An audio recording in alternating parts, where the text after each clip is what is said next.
Capítulo 3. Aquilo não foi maravilhoso? Disse Hector quando os corvos pararam de circular e começaram a voar para longe, como uma enorme nuvem negra por cima dos edifícios, afastando-se dos órfãos Baudelaire. Aquilo não foi maravilhoso? Aquilo não foi absolutamente superlativo? Aliás, isto quer dizer a mesma coisa que maravilhoso.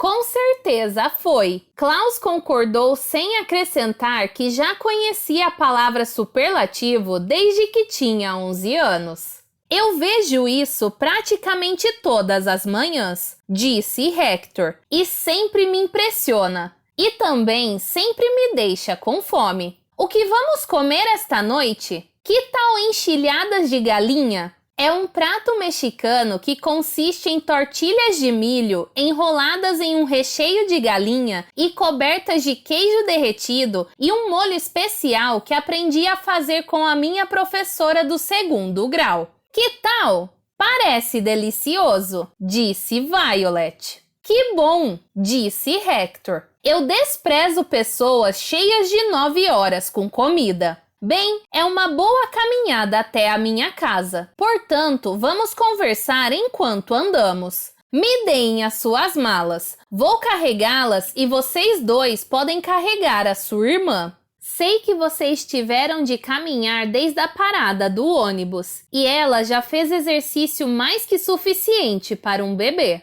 Hector agarrou a bagagem dos Baudelaire e seguiu na frente pela rua, que agora estava vazia a não ser por algumas penas de corvo esparsas. Bem acima das suas cabeças, os corvos estavam fazendo uma curva fechada para a esquerda, e Hector ergueu a mala de Klaus para apontá-los.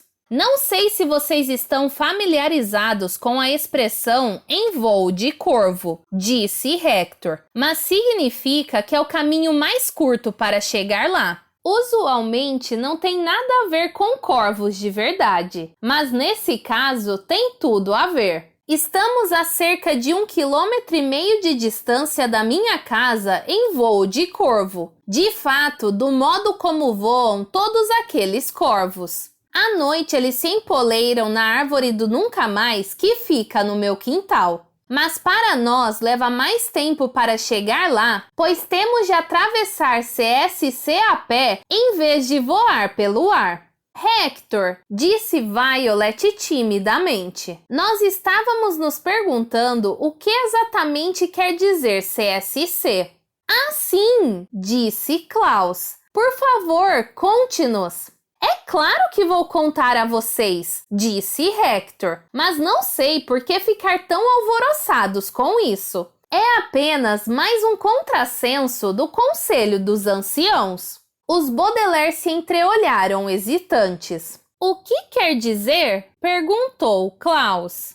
Bem, cerca de 300 anos atrás, disse Hector, um grupo de exploradores descobriu o bando de corvos que acabamos de ver. Os exploradores ficaram impressionados com os padrões migratórios deles. Vocês sabem, de manhã eles sempre voam para a cidade alta, à tarde voam para a cidade baixa e para a árvore do nunca mais ao anoitecer. Não muito tempo depois surgiu uma cidade e eles a chamaram de CSC. Mas o que quer dizer CSC? Perguntou Violet. Cultores solidários de corvídeos, disse Hector. Cultores é uma palavra que se aplica às pessoas que cultuam ou estudam alguma coisa, e corvídeos quer dizer corvos, completou Klaus. É este o segredo de CSC? Cultores solidários de corvídeos? O que você quer dizer com segredo? Perguntou Hector. Não é um segredo. Todo mundo sabe o que querem dizer essas letras. Os Baudelaire suspiraram de confusão e desânimo, o que não é uma combinação agradável. O que o meu irmão quer dizer, explicou Violet, é que escolhemos CSC para ser nossa nova tutora porque um terrível segredo nos foi contado. Um segredo com as iniciais CSC. Quem contou esse segredo para vocês? Perguntou Hector. Uns amigos nossos muito queridos, respondeu Violet. Duncan e Isadora Quagmire. Eles descobriram alguma coisa sobre o Conde Olaf, mas antes que pudessem nos contar mais alguma... Espere um minuto, disse Hector. Quem é Conde Olaf? A senhora Morrow estava falando sobre um Conde Omar. Esse Olaf é irmão dele? Não, disse Klaus estremecendo só de pensar que Olaf podia ter um irmão. Receio que muitos fatos publicados no Pundonor Diário estejam errados. Bem, por que não esclarecemos esses fatos? Disse Hector dobrando uma esquina. Que tal vocês me contarem exatamente o que aconteceu? É uma história meio longa, disse Violet. Bem, disse Hector com um sorrisinho. Temos uma caminhada meio longa pela frente. Por que vocês não começam do começo? Os Baudelaire ergueram os olhos para Hector, suspiraram e começaram do começo, que parecia estar tão distante que eles ficaram surpresos por conseguir se lembrar tão claramente. Violet contou a Hector sobre o dia fatídico na praia, quando ela e seus irmãos ficaram sabendo pelo Sr. Paul que seus pais tinham morrido no incêndio que destruíra seu lar. E Klaus contou a Hector sobre os dias que passaram sob a tutela do Conde Olaf.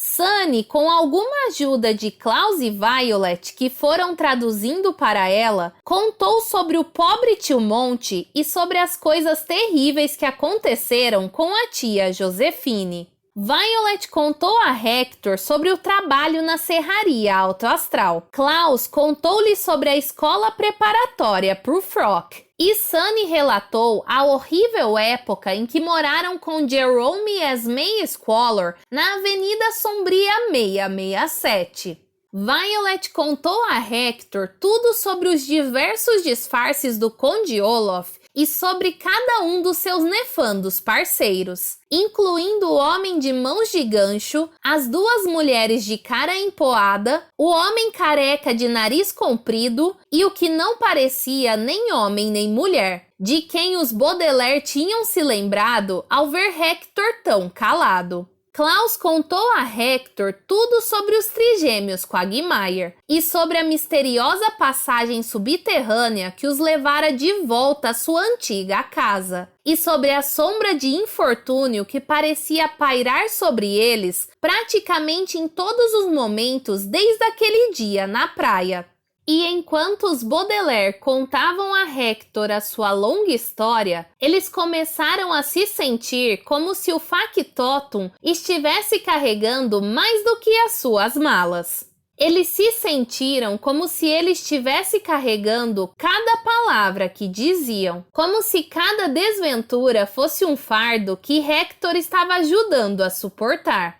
A história das vidas deles era tão desditosa que não posso dizer que eles se sentiram felizes quando acabaram de contá-la. Mas quando Sunny concluiu toda a longa narrativa, os Baudelaire se sentiram como se estivessem suportando muito menos. Concluiu Sunny, o que foi rapidamente traduzido por Violet como: e foi por isso que escolhemos esta cidade na esperança de descobrir o segredo de CSC, salvar os trigêmeos Quagmire e derrotar o Conde Olaf de uma vez por todas.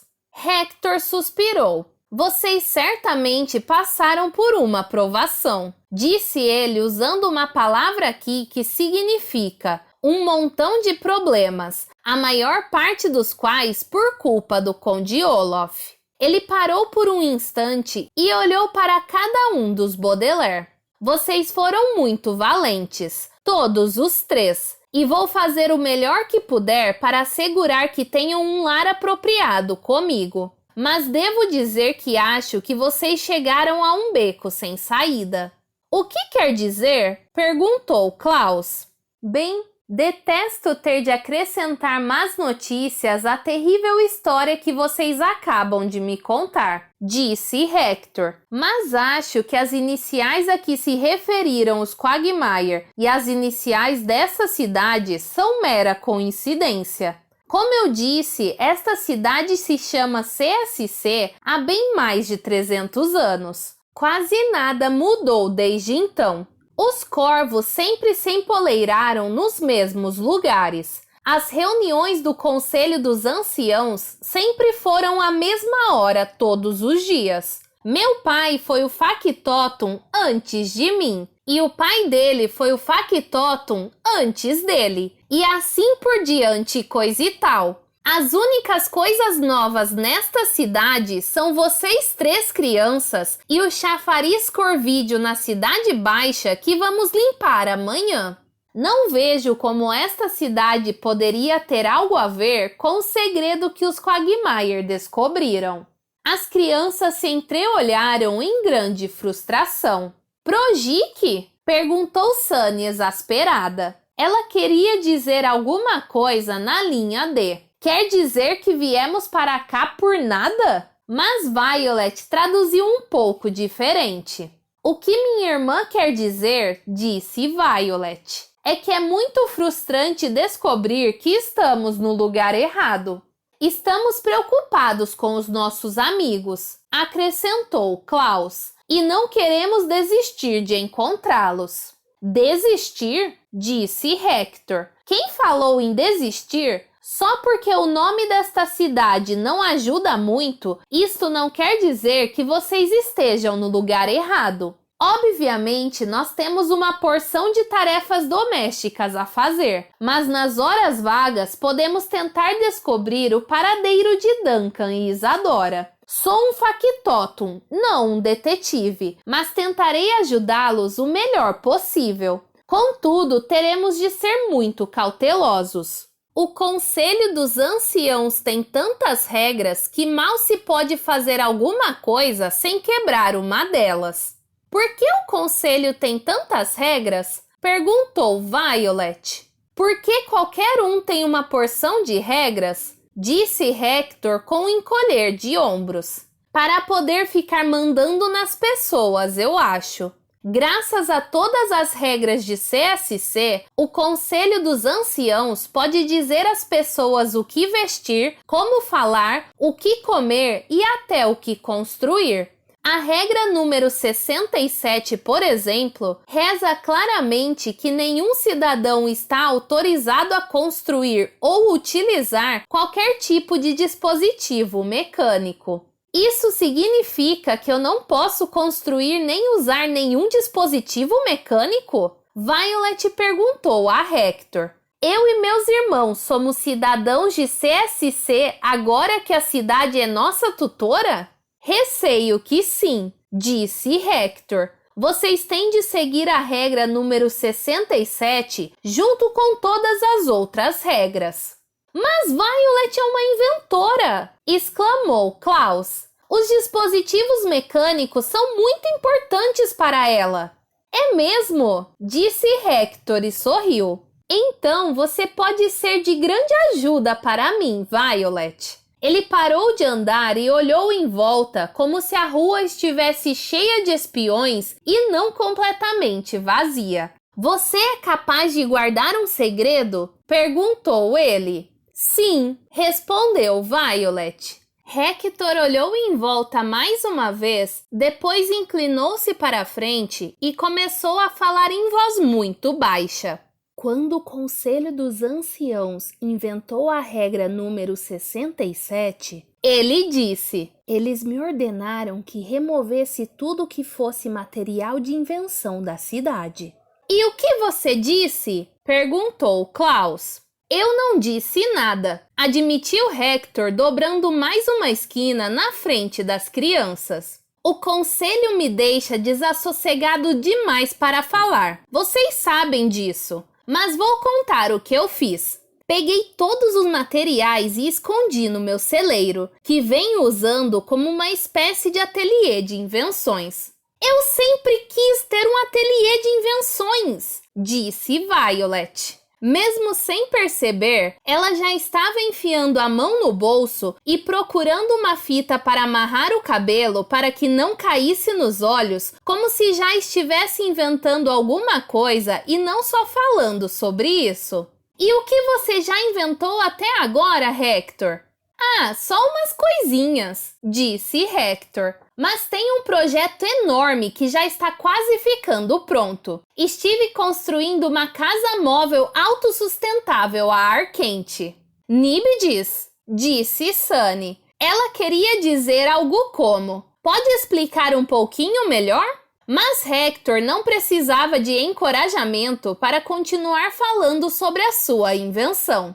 Não sei se vocês já subiram em um balão de ar quente, disse ele, mas é muito estimulante. Você fica em pé dentro de uma grande cesta com um balão enorme acima da sua cabeça e fica olhando para baixo e vendo todos os campos debaixo de você estendidos como um cobertor. É simplesmente superlativo. Bem, a minha invenção nada mais é senão um balão de ar quente, só que muito maior.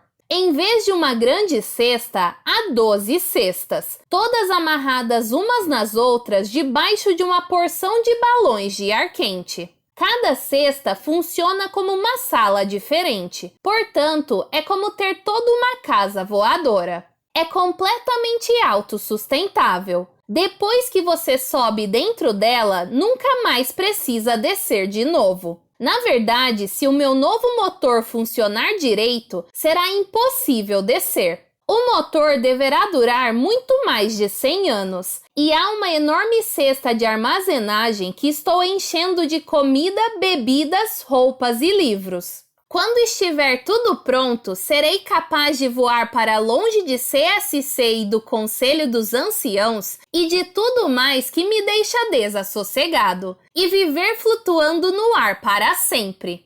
Parece mesmo uma invenção maravilhosa, disse Violet. Mas pelo amor de Deus, diga-me como foi que você conseguiu fazer um motor que também seja autossustentável?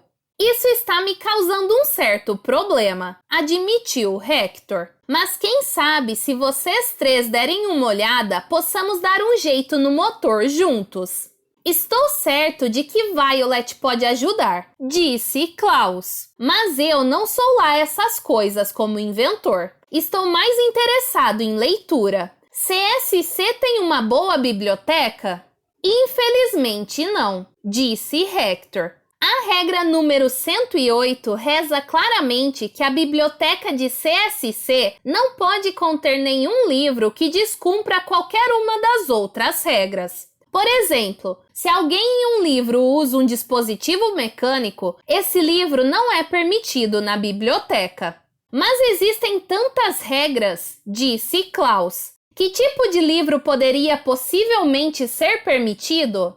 Não muitos, disse Hector, e quase todos são chatos. Há um que se chama O Menorzinho dos Elfos, que é provavelmente o livro mais maçante que já foi escrito. É sobre esse homenzinho irritante que tem toda sorte de aventuras enfadonhas. É uma pena, disse Klaus desanimado. Eu tinha esperanças de poder fazer uma pequena pesquisa sobre CSC. Quero dizer, o segredo, não a cidade, nas minhas horas de folga. Novamente, Hector parou de andar e correu os olhos mais uma vez pelas ruas desertas. Vocês são capazes de guardar mais um segredo? Perguntou ele, e os Baudelaire assentiram. O Conselho dos Anciãos me mandou queimar todos os livros que violavam a regra número 108. Disse ele em voz baixa, mas em vez disso, eu os trouxe para o meu celeiro. Tenho uma espécie de biblioteca secreta lá, além do ateliê secreto de invenções. Uau! Disse Klaus. Já vi bibliotecas públicas, bibliotecas particulares, bibliotecas jurídicas, bibliotecas de répteis e bibliotecas gramaticais, mas nunca uma biblioteca secreta. Que emocionante! É um pouco emocionante, concordou Hector, mas também me deixa muito desassossegado. O Conselho dos Anciãos fica muito zangado quando as pessoas quebram as regras. Detesto pensar no que eles fariam comigo se descobrissem que eu estava usando dispositivos mecânicos e lendo livros interessantes em segredo. Azator, disse Sunny o que queria dizer. Não se preocupe, o seu segredo está seguro conosco. Hector olhou para ela com um ar intrigado. Não sei o que quer dizer Azator, Sunny, disse ele, mas posso imaginar que significa não se esqueça de mim. Violet usará o ateliê e Klaus usará a biblioteca, mas o que podemos fazer por você? Qual é a coisa que você mais gosta de fazer? Morder! Respondeu Sunny imediatamente, mas Hector franziu a testa e deu mais uma olhada em volta. Não fale tão alto, Sunny! Sussurrou ele. A regra número 4561 reza claramente que não é permitido aos cidadãos usar a boca para fins recreacionais. Se o conselho dos anciãos souber que você gosta de morder coisas para sua própria diversão, não quero nem imaginar o que eles podem fazer. Tenho certeza de que poderemos encontrar algumas coisas para você morder, mas terá de fazer isso em segredo. Bem, aqui estamos! Hector dobrou uma última esquina à frente dos Baudelaire, e as crianças tiveram o primeiro vislumbre do lugar onde iam morar. A rua pela qual vinham andando simplesmente terminava ao virar a esquina, levando-os a um lugar tão amplo e plano quanto os campos que tinham atravessado naquela tarde, com apenas 3 formas se destacando no horizonte achatado. A primeira era uma casa grande de aparência robusta, com telhado pontudo e uma varanda na frente, grande o bastante para conter uma mesa de piquenique e 4 cadeiras de madeira. A segunda era um enorme celeiro bem ao lado da casa, que escondia o ateliê e a biblioteca de que Hector estivera falando. Mas foi a terceira forma que atraiu os olhares dos Baudelaire. A terceira forma no horizonte era a árvore do nunca mais. Mas dizer que aquilo era uma árvore era o mesmo que dizer que o Oceano Pacífico era uma massa de água, ou que o Conde Olaf era uma pessoa rabugenta, ou que a história acontecida com Beatrice e eu foi só um pouquinho triste. A árvore do nunca mais era gargantuesca, uma palavra que aqui significa atingir uma corpulência de volume botânico desmesurado. Expressão que aqui significa era a maior árvore que os Baudelaire já tinham visto. Seu tronco era tão grosso que os Baudelaire poderiam ter ficado atrás dele, junto com um elefante, 3 cavalos e uma cantora de ópera, sem que pudessem ser vistos do outro lado. Seus galhos se espalhavam em todas as direções como um leque mais alto do que a casa e mais largo do que o celeiro. E a árvore se tornava ainda mais alta e mais larga com o que estava em cima dela. Todos os corvos de CSC até o último estavam empoleirados em seus galhos, somando uma espessa camada de formas negras crocitantes à imensa silhueta da árvore. Como os corvos tinham ido até a casa de Hector em voo de corvo e não andando, os pássaros tinham chegado muito antes dos Baudelaire, e o ar estava tomado pelos sons abafados e farfalhantes dos pássaros se acomodando para passar a noite. Alguns deles já tinham caído no sono, e quando as crianças se aproximaram mais da sua nova casa, puderam ouvir um ou outro ronco de corvo. O que vocês acham? Perguntou Hector. É maravilhoso, disse Violet. É superlativo, disse Klaus. Ogufou, disse Sunny, o que queria dizer: que montão de corvos! Os ruídos que os corvos fazem podem parecer estranhos no começo, disse Hector subindo os degraus da casa na frente das crianças. Mas vocês se acostumarão com eles em breve. Eu sempre deixo as janelas abertas quando vou para a cama. Os sons dos corvos me lembram o oceano e eu acho muito repousante ouvi-los enquanto estou pegando no sono. E por falar em cama, tenho certeza de que vocês estão muito cansados. Preparei 3 quartos no andar de cima, mas se não gostarem, poderão escolher outros.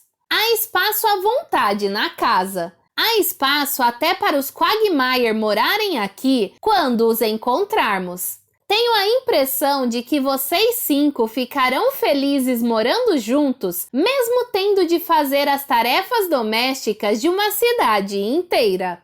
Parece uma delícia, disse Violet sorrindo para Hector. As 3 crianças ficaram felizes só de pensar nos 2 trigêmeos são e salvos, em vez de estarem nas garras do Conde Olaf. Duncan é um jornalista e talvez ele possa publicar um jornal. Assim, CSC não terá de ler todos os erros do Pundonor diário. Isadora é uma poeta, disse Klaus. Ela poderia escrever um livro de poesia para a biblioteca, desde que não escrevesse poesia sobre assuntos que fossem vetados pelas regras. Hector começou a abrir a porta da casa, mas então parou e lançou um olhar esquisito aos Baudelaire. Poeta? Perguntou ele. Que tipo de poesia ela escreve? Dísticos, respondeu Violet. Hector lançou um olhar ainda mais esquisito às crianças. Ele pôs as malas dos Baudelaire no chão e enfiou a mão no bolso do macacão. Dísticos? Perguntou ele. Sim, disse Klaus. Ela gosta de escrever poemas rimados de 2 versos. Hector lançou aos jovens um olhar que foi o mais esquisito que eles já tinham visto e tirou a mão do bolso para mostrar-lhes uma tirinha de papel toda enroladinha em um minúsculo cilindro. Como este aqui?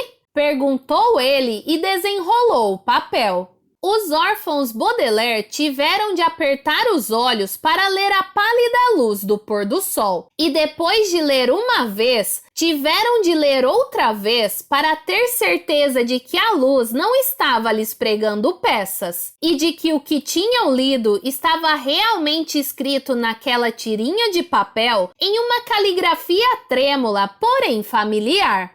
Cá por Safiras cativos estamos. Hora após hora, em terror aguardamos.